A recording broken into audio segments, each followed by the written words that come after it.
बिस्मिल्लाहिर्रहमानिर्रहीम। अस्सलाम वालेकुम। आज हम स्टार्ट करने जा रहे हैं CS 411 का चैप्टर नंबर 6। तो चलिए स्टार्ट करते हैं।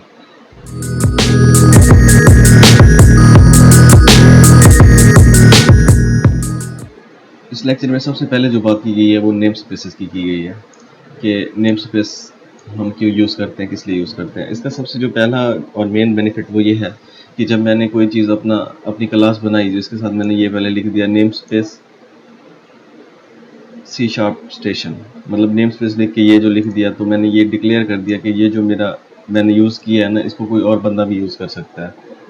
लाइक ये कि जैसे मैंने अब कोई चीज़ प्रोग्राम बनाया है, किसी का साइन इन का या साइन अप का एक फॉर्म बनाया, उसके लिए मैंने ये चीज़ लिख दी कि ये लॉगर है मेरा या ब्लॉगर है मेरा। जो मैंने इस्तेमाल कर लिया, अगर कोई और इस्तेमाल करेगा उसके लिए मैं नेम स्पेस लिख दिया, तो हमारा अलग अलग हो जाएगा, उसका डिफ्रेंशिएशन हो जाएगी। मतलब ये कि वो भी सेम नाम यूज़ कर रहे हैं, मैं भी सेम नाम यूज़ कर रहा हूँ, तो हमारा दोनों का चल सकता है।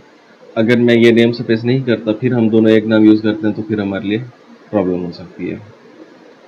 मतलब उसी तरह से नहीं चलेगा, लाइब्रेरी मर्ज हो जाएगी, पता नहीं चलेगा कि ये किसका नेम स्पेस था, ये किसका नेम स्पेस था। इस तरह होता है इस चीज़ का। ठीक है, इसको डिक्लेयर करने के लिए नेम स्पेस लिख के आगे जो भी आपका नाम है वो लिखते हैं। सिंपल इतनी सी बात है। ठीक है, उसके अलावा नेम स्पेस जो है ना, ये इनहेरिटेड भी हो सकता है। इसके यहाँ पे जिक्र किया गया, मतलब एक नेम स्पेस के अंदर एक और नेम स्पेस भी हो सकता है। ठीक है, उसको लिखने के दो तरीके हैं। ठीक है, जैसे अब नेम स्पेस ट्यूटोरियल लिखा हुआ है यहाँ पे, पहला लिखा हुआ है name space test name space, मतलब एक ये हो गया टेस्ट नेम स्पेस, दूसरा ट्यूटोरियल, ये उसके अंदर आ गया। अब इसको हम इस तरह लिखें, मतलब नेम स्पेस लिख के कर्ली ब्रैकेट डाल के फिर उसके बाद नेम स्पेस ट्यूटोरियल, दूसरी लाइन पे फिर कर्ली ब्रैकेट ऐसे डालेंगे, तो ये इनहेरिटेड हो गया। मतलब ये जो ट्यूटोरियल है ये टेस्ट नेम स्पेस का है।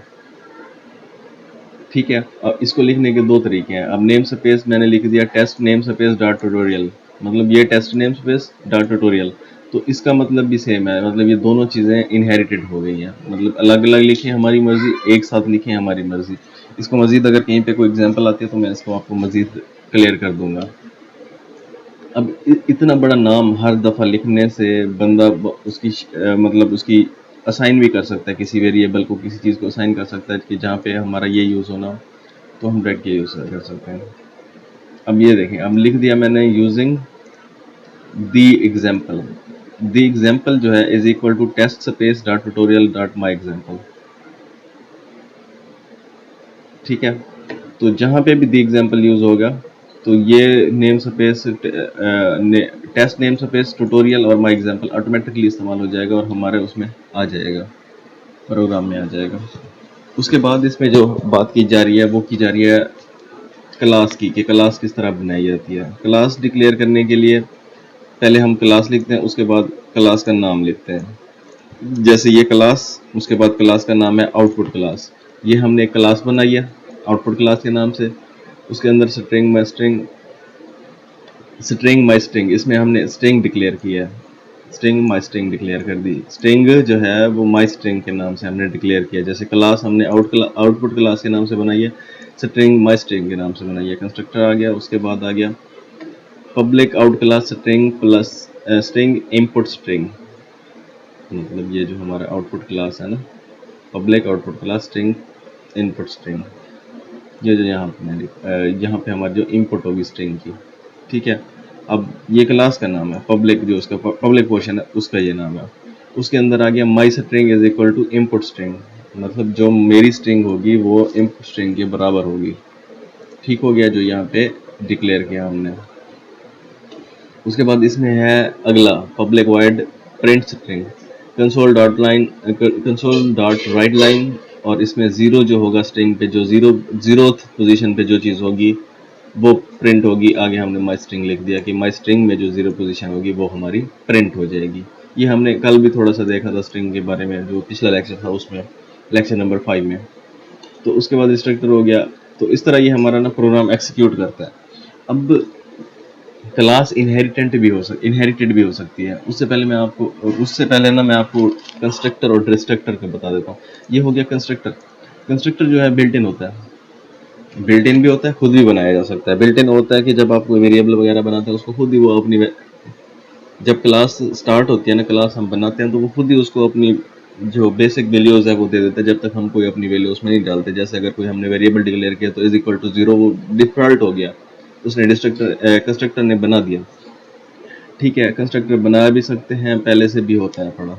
और उसके बाद कंस्ट्रक्टर का यही फंक्शन है कि किस चीज़ को किस तरह चलाना है, सारा कुछ, मतलब वो पूरे जो क्लास में क्या चीज़ ओपन होनी है, किस तरह होनी है, वो सारी चीज़ें वो उसी में होती है, मतलब वो मेमोरी लोकेशन हर चीज़ वही करता है।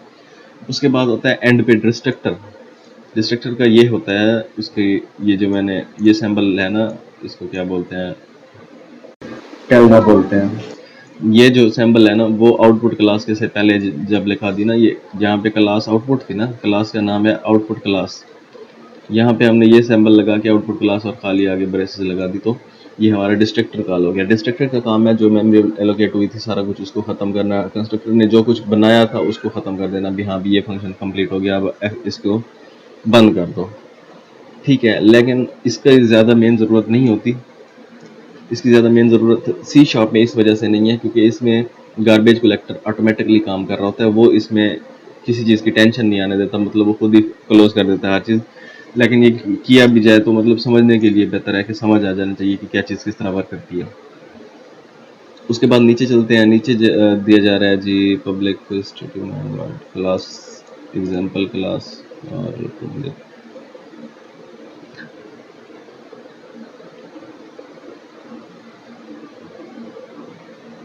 अच्छा, इसमें अब जो एक और कंसेप्ट आ रहा है वो आ रहा है कि पब्लिक क्लास होती है, मतलब सॉरी पब्लिक क्लास कह रहा हूँ, ये जो क्लास होती है ना उसकी एक उसकी जो हम उससे हम ड्राइव्ड क्लास भी बना सकते हैं, मतलब जो क्लास बेस क्लास होती है वो पेरेंट क्लास कहलाती है और जो नीचे होती है वो उसकी चाइल्ड क्लास कहलाती है।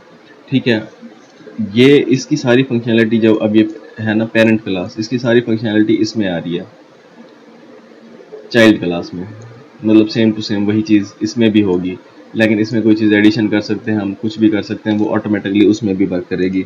मतलब ये पेरेंट क्लास है, ये उसकी ड्राइव क्लास है। ठीक है, इसमें एक नहीं काफ़ी हो सकती हैं, 5 ड्राइव क्लास हो सकती हैं, 6 हो सकते हैं, मतलब जितना बंदा रखना चाहे। जैसे इसको मैं मज़ीद एक्सप्लेन करता हूँ, उससे पहले मैं आपको यहाँ पे नीचे बता देता हूँ। यहाँ पे एक एग्जांपल दी गई है कि मतलब एक ड्रैग है, क्लास का नाम है ड्रा ऑब्जेक्ट। ठीक है, उससे जो ड्राइव क्लासेस बनाई गई हैं, ठीक है, उसमें ड्राइव क्लास बनाई गई है, एक है कि स्क्वायर क्लास है, स्क्वायर, एक है सर्कल, एक है लाइन। अब जो ड्राइंग है ना, ड्रा ऑब्जेक्ट से ना हमने ड्रा से जो ये ड्रा है, draw object class draw object, इससे ना हमने ये हमारी बेस क्लास है, इसमें से हमने ना नीचे इसकी चाइल्ड क्लासेस बनाई हैं, ड्राइव क्लासेस बनाई हैं, जिसमें ना हर चीज़ को अलग किया गया, हर चीज़ की ना वेरीफाई किया गया कि भाई ये चीज़ फलां चीज़ के लिए, ये फलां चीज़ के लिए, बेसिकली सारी चीज़ें ड्राइंग में आ जाती हैं, सर्कल भी आ जाता है, लाइन भी आ जाता है और स्क्वायर भी आ जाता है। लेकिन इसमें इनहेरिटेड किया गया, इसको अलग अलग किया गया, मतलब इसमें हम कोई चीज़ फंक्शनैलिटी उस पर ऊपर ऑफर भी कर सकते हैं कि इसके ऊपर काम करे, इसके ऊपर वर्क करे। ठीक है, तो इसका ये अब इसने, मैं ऐसा करता हूँ इसका ना ये कोड सारा कॉपी कर लेता हूँ, आपको ना ये समझा देता हूँ कि किस तरह ये सब हुआ। कोड काफ़ी लंबा है लेकिन फिर भी कर लेते हैं, चलिए।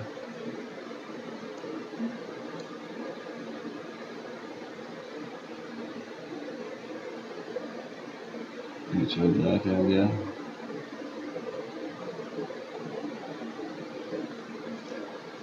कंट्रोल कॉपी हो गया, ये मैं कोड में लेके जा रहा हूँ।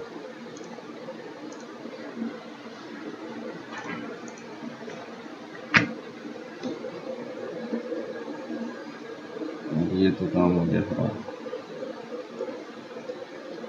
इतना बड़ा कोड तो थैंक होगा, कुछ हद तक बेहतर हुआ लेकिन सही नहीं हुआ। चले मैं इसको सेट कर लेता हूँ सबसे पहले, स्टार्ट से ही सेट करते हैं। अब इसको पब्लिक का की छोटा कर देते हैं, उसके बाद यहाँ पे भी की छोटा कर देते हैं, उसके बाद आ गया यहाँ पे राइट लाइन चेंज करना पड़ेगा यार, काफ़ी थोड़ा इसको मैं ऐसा करता हूँ, वीडियो को ना थोड़ा स्पीड में चला के सब जब सब कंप्लीट कर लूँगा, ये कोड सीधा कर लूँगा, तो उसके बाद मैं आपको मज़ीद वो करता हूँ। चलें, यहाँ पे मैंने अब कोड ठीक कर लिया इसका, तो सबसे पहले हमने बनाई एक क्लास, ठीक है। क्लास का नाम हमने रखा ड्रैग ऑब्जेक्ट, ठीक है। ड्रैग ऑब्जेक्ट ये हमारी क्लास है। इसमें हमने क्या किया, पब्लिक वर्चुअल वॉइड ड्रा, ठीक है। मतलब इसको ड्रा इसका नाम लिख दिया हमने छोटा सा, मतलब ड्रा जहाँ पे इस्तेमाल होगा तो ये इस्तेमाल होगी। उसके बाद console right line I am just a generic drag object, ठीक है। इसके नीचे मैं लगा देता हूँ कंसोल डॉट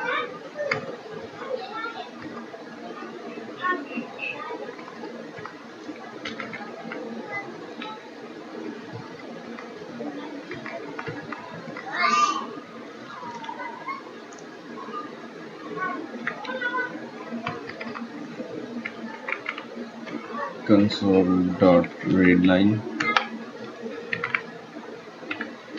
ठीक है। ये मैं सेव कर देता हूँ ताकि ये भी उसमें प्रिंट हो जाए, रुके ना तो। अच्छा, अब ड्रा हमारा, जब ड्रा जहाँ पे इस्तेमाल होगा सबसे पहले ये चीज़ प्रिंट होगी, console right line I am a generated drag object, ठीक है।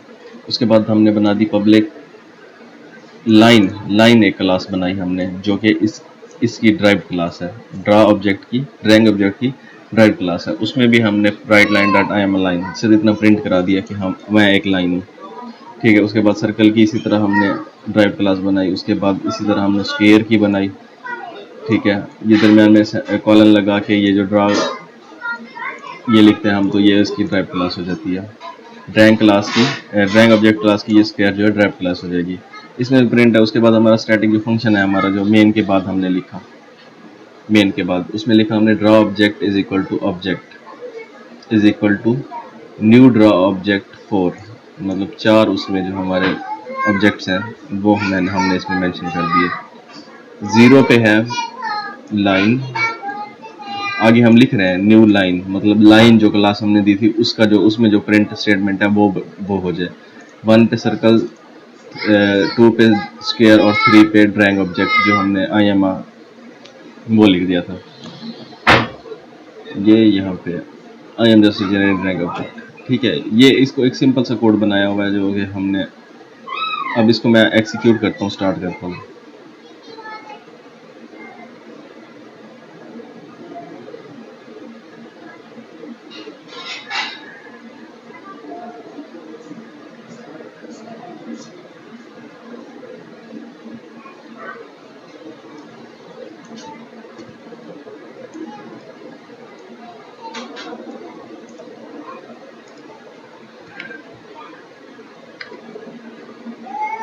ठीक है, इसने सबसे पहले प्रिंट कर दिया आई एम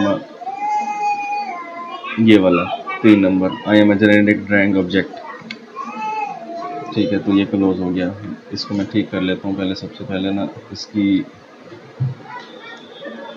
ये मैं नीचे से हटा लेता हूँ, ये लाइन में हटा लेता हूँ, तो फिर उसके बाद तरतीब से चलेगा शायद।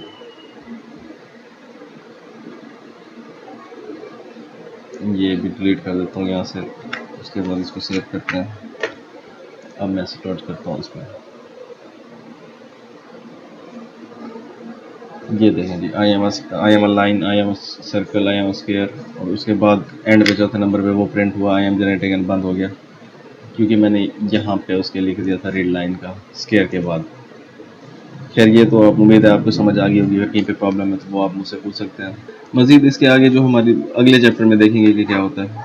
फिलहाल के लिए इतना ही, तो मिलते हैं नेक्स्ट लेक्चर में। कहीं में कोई प्रॉब्लम हुई हो तो आप मुझे बता सकते हैं, और मेरे चैनल सब्सक्राइब करना मत भूलिएगा। शुक्रिया।